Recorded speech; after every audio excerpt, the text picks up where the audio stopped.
Hey guys, got a little Crosley Selectomatic up here, and it's got problems with the volume control and the band selector switch. Ditto for that.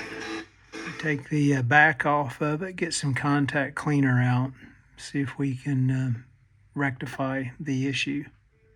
Again, you can see the receiver, the Crosley CR-9, and just a few fasteners here to take loose. You can see this thing covers the AM band 530 to 1610 and FM 88 to 108 megahertz. All right, there we have it. Dusty little thing inside. Take this thing outside and try to blow some of the crud out of it as well.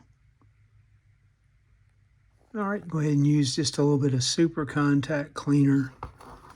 Get it down inside the contacts for the band switch, and then there's some opening there as well along the potentiometer for the volume control.